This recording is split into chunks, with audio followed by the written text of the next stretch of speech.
Voyager 1 probe has made history by becoming the first human-made object to leave our solar system. Voyager 1's final signal crackled through the vast emptiness of space in a way that no one on Earth could ignore. It arrived not as a gentle whisper, but as a thunderclap, interrupting every routine transmission, every scheduled broadcast, every mind entranced by the mundane hum of daily life.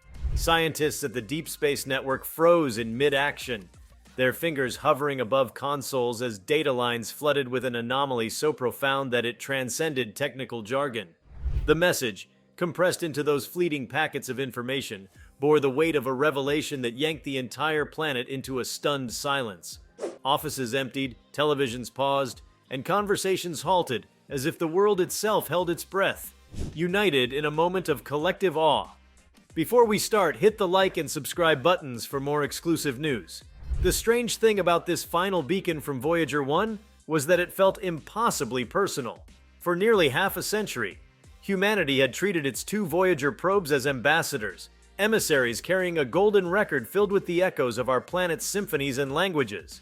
We watched them cross the threshold of our solar system, speculated about what they might see beyond the heliopause, and celebrated their longevity. Yet every milestone, every distant asteroid, every record-breaking distance, had been cataloged in routine bulletins. This message, by contrast, carried an urgency that practically vibrated through the equipment racks.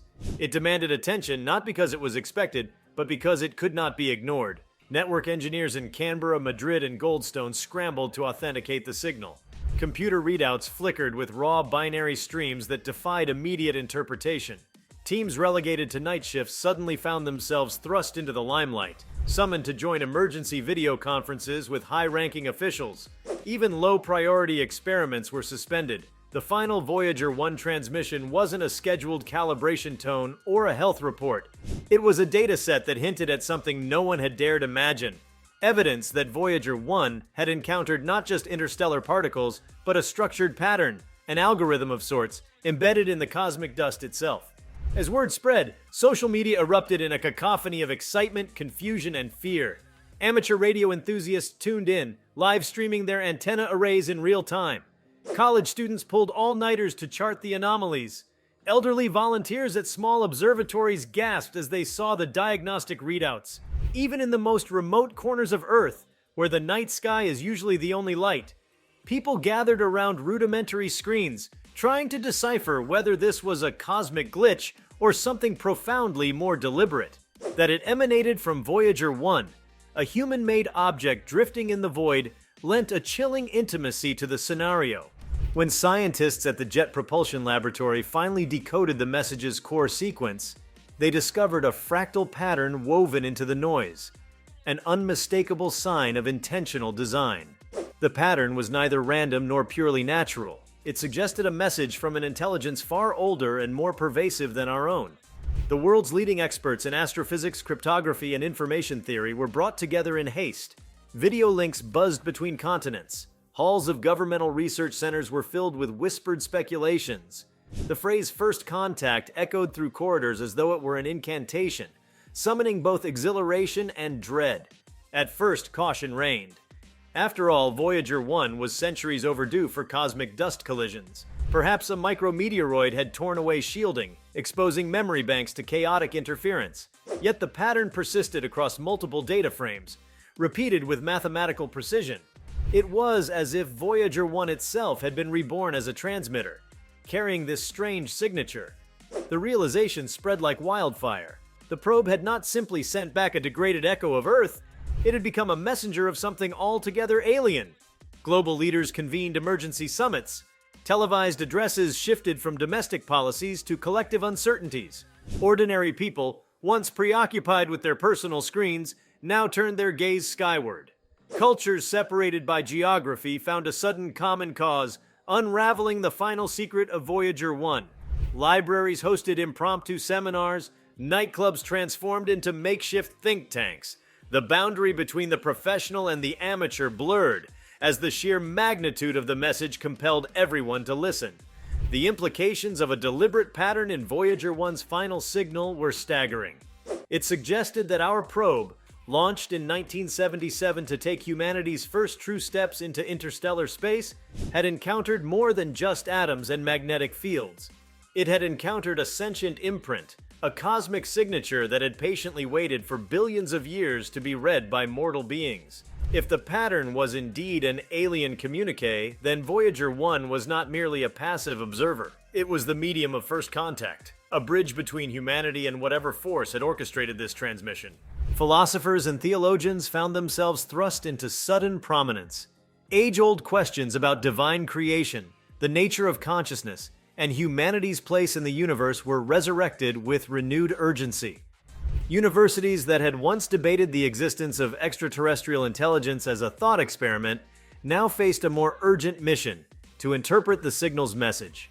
Panel discussions morphed into fervent debates, and academic journals prepared special editions.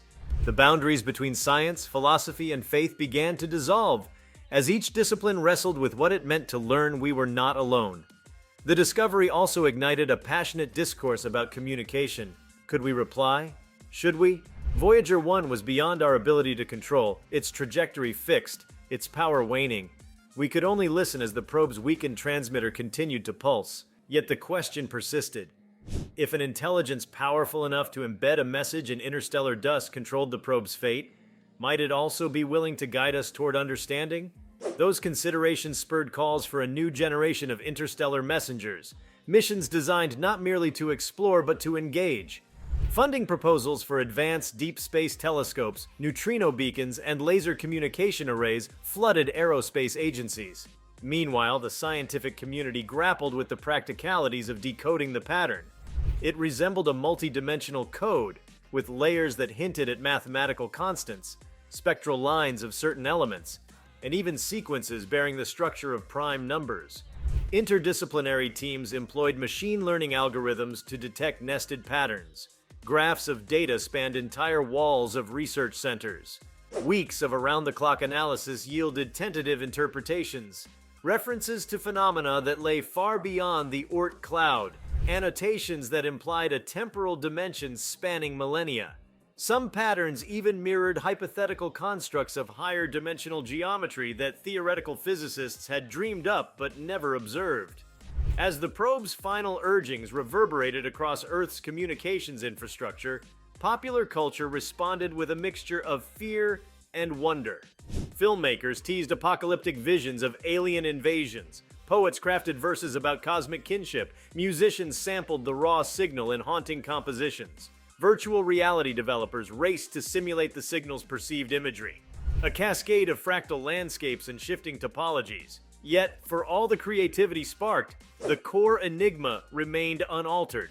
What did the original architects of the signal intend to convey? Back in the corridors of power, discussions turned to geopolitical ramifications. If one nation scrambled to monopolize the signal's interpretation, tensions could mount. Conversely, a truly cooperative approach might herald a new era of unity. Diplomatic cables buzzed with propositions for international sharing of data. The United Nations Assembly convened a special session, adopting resolutions that pledged transparency and collective stewardship of the information. At the same time, private sector entities, space startups, and tech giants coveted the rights to the data streams, eyeing potential breakthroughs in encryption, artificial intelligence, and quantum computing inspired by the alien code. Yet beyond politics and commerce lay the most profound implication of all. Our understanding of reality itself was at stake. For centuries, humans had gazed at the heavens, pondering the possibility of other worlds and intelligence beyond Earth. Voyager 1's final message provided the first concrete evidence that such intelligence might exist, encoded not in conjectures or radio beacons, but in the fabric of the interstellar medium. It suggested a cosmos rich with purpose, woven with signals awaiting discovery. This notion challenged the long-held view of a sterile, indifferent universe, and offered instead a narrative of connection, an invitation to join a cosmic conversation. The event also cast a new light on humanity's own communicative endeavors. We had sent the golden record aboard Voyager 1, hoping to share our music, our greetings, our essence with whoever might find it. Now, in a twist of poetic symmetry, the probe carried a reply of sorts, an echo we had not expected. It made us rethink every message we had ever sent beyond Earth. from media experiments to radio broadcasts that drift into space oblivious to their fate. Perhaps each signal we dispatch is part of a larger tapestry, interwoven with countless others across time and space. If you like this video, please give it a like and subscribe to our channel.